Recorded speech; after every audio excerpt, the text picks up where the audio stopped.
Next,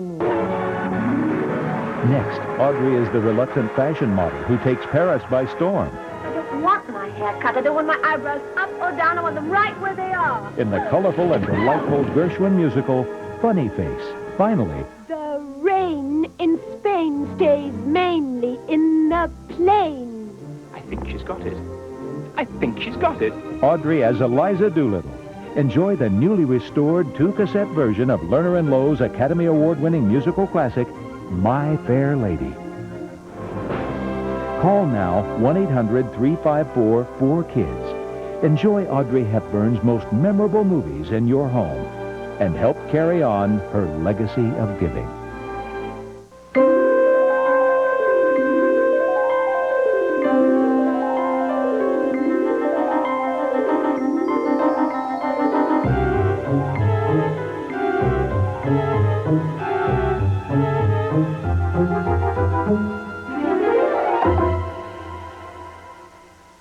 We're continuing our Thursday lineup, and our next feature, I Wake Up Screaming, is an early example of film noir, which is French, of course, for black film or dark film.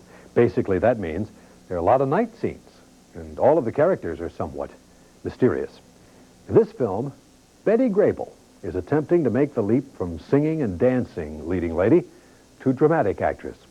Since Darryl Zanuck was not sure how this serious Betty Grable would be perceived by moviegoers, he decided the public maybe should be seeing a little more of Betty Grable.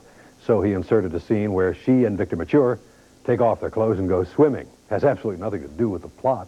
He just wanted to get some mileage out of those million-dollar legs, and Victor Mature is rather muscular build, too. The film was based loosely on a novel that was originally set in Hollywood. It was one of those inside Hollywood stories.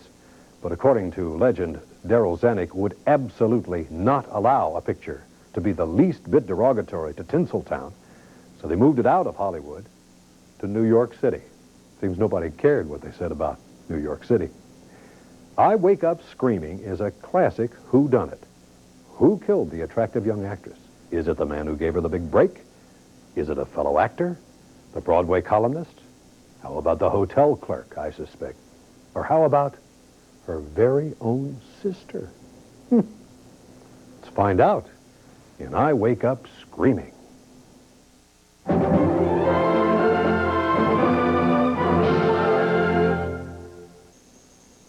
Thought you might enjoy hearing what Betty Grable thought of herself as a dramatic actress. This comes directly from an interview with the London Evening News. Here's what she said, quote, "As a dancer, I couldn't outdance Ginger Rogers or Eleanor Powell. As a singer, I'm no Doris Day. As an actress, I don't take myself seriously. I had a little bit of looks, yet without making it to the big beauty league. I don't think I ever had a good review." End of quote. So said Betty Grable. Grable was one of the Hollywood stars who never lost her down-to-earth view of herself. Being a star was wonderful, but it didn't change the person she was. She had a wonderful ability to look at herself and see her strong points and her weak points and just accept herself for what she was, which was a lot. So forget the reviews. That quality alone makes Betty Grable world class, doesn't it? Now watch this. Next time on Crime Classics, it's Billy Wilder's compelling adaptation of the classic by Raymond Chandler. Fred McMurray and Barbara Stanwyck star in Double Indemnity on the next Crime Classics, Thursday at 5 p.m. Eastern, only on AMC.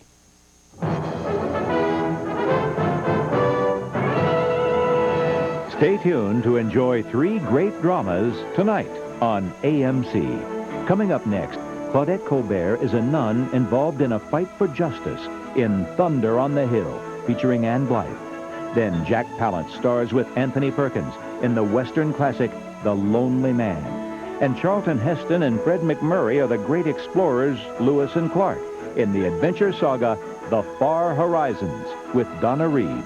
Be here to see them all tonight, only on AMC.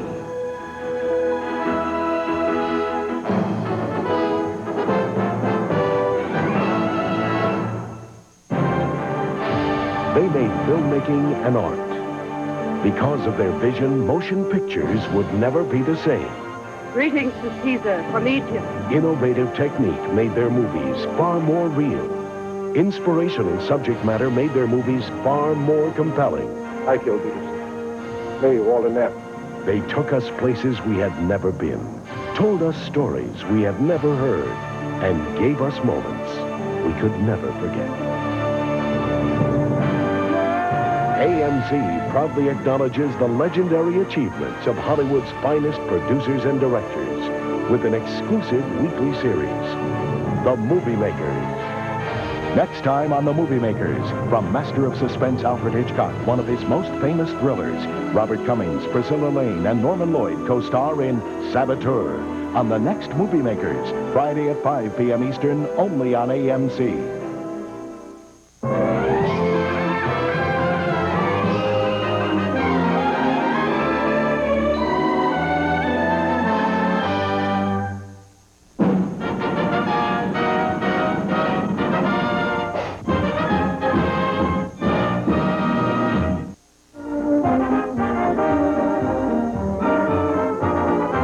Washington becomes a film capital as Mrs. Roosevelt greets stars and stars. The Hollywood troupe is touring the nation for the Army and Navy Relief Societies. Tea is on the house, the White House, and the big-name performers take it in stride. First performance and official Washington attends Admiral Hepburn, the First Lady, the Leon Hendersons and Mariner Eccles, Navy Secretary Knox, an impressive premiere. Then on to Boston rolls the Victory Caravan. A jam-packed audience applauds Charlotte Greenwood and many others. We let you see them briefly. You can also hear them by contributing the price of admission if your city is on the Victory Caravan schedule. Joan Blondell adds her talents to the big relief show. It's a rather fast act, so you'd better look quick.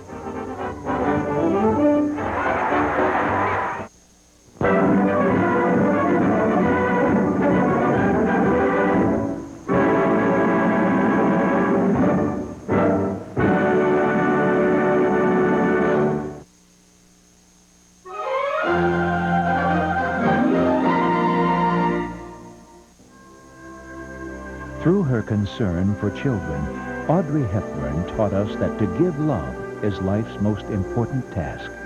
Now, AMC joins forces with the Audrey Hepburn Hollywood for Children Fund to benefit children's causes throughout the world. And you can help. Call 1-800-354-4KIDS. And for your $60 contribution to the fund, you'll receive the exclusive Hollywood for Children bear, handmade by the renowned Vermont Teddy Bear Company. This plush keepsake comes outfitted in its very own Hollywood for Children t-shirt. Or you can choose to have your bear sent in your name directly to a child in need through the National